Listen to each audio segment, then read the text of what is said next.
దైవ మర్మములు. సహోదరుడు భక్త సింగ్ గారి యొక్క అనుభవంలో దేవుడు ఆయనకు బయలుపరిచిన దైవ మర్మములు. ఈ దిన భాగము ఫిబ్రవరి 12 చదువుచున్నాను. మీరు వారి యొద్ద తీసుకొనవలసిన అర్పణ లేవనగా బంగారు, వెండి, ఇత్తడి.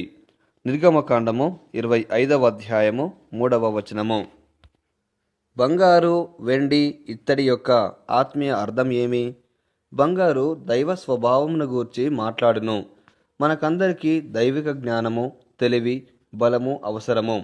వీటన్నిటినీ దేవుడు తన కుమారునిలో సిద్ధపరిచెను. 1 కొరింథీ 1వ అధ్యాయము 31వ వచనము.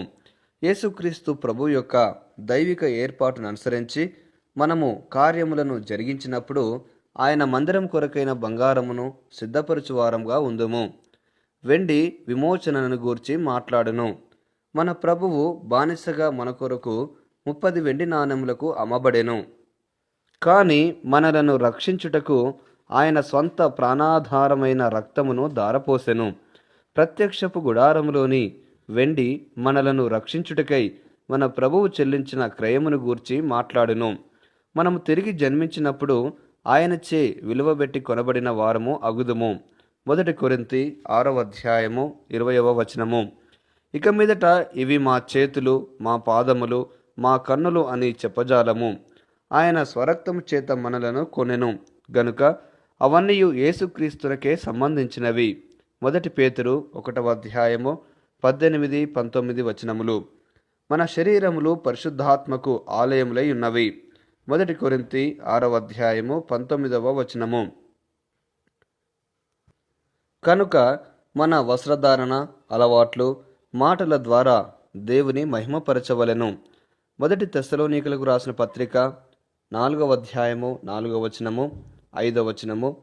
1 తిమోతి 2వ అధ్యాయము 9, 10 వచనములు. ఇదియే స్వచ్ఛమైన వెండి. మనము ప్రభువు చేత కొనబడిన సొత్తు గనుక మునుపు ధరించిన రీతిని వస్త్రములను ధరించలేము. లోక సంబంధమైన సంగతుల కొరకు మన ద్రవ్యమును వ్యర్థపరచలేము. ప్రభు చేత విమోచించబడిన వారముగా ప్రభు మహిమార్థమే మనము జీవించవలెను. ఇత్తడి తీర్పును గూర్చి మాట్లాడెను. అరణ్యంలోని ఇత్తడి సర్పమును గూర్చి మన ప్రభువు నికోదేముతో చెప్పెను. యోహాను సువార్త 3వ అధ్యాయము 14వ వచనము, సంఖ్యాకాండము 21వ అధ్యాయము 9వ వచనము. ఇశ్రాయేలీలు అరణ్యంలో సనుగుట వలన వారిని శిక్షించుటకై తాపకరమైన సర్పములు పంపబడెను. వారు పశ్చాత్తాప పడినప్పుడు ఇత్తడి సర్పమునొకదానిని చేయుమని దేవుడు మోషేతో చెప్పెను. ఇత్తడి సర్పమును నిదానించి చూచిన వారందరూ బ్రతికిరి. సంఖ్యాకాండము 21వ అధ్యాయము 5 నుండి 9 వచనములు. ఇదే విధముగా యేసుక్రీస్తు మన పాపపు తీర్పు నిమిత్తము శిలువ మీద మరణించెను. ఎందరాయన యందు విశ్వాసముంచెదరో వారందరూ నిత్య తీర్పు నుండి తప్పించబడెదరు. ముగింపు మాటలు. నేటి దినవాక్యం ద్వారా ప్రభు మనలను ఆత్మీయంగా నడిపించి సహాయపడి సమృద్ధిగా ఆశీర్వదించునుగాక. ఆమెన్.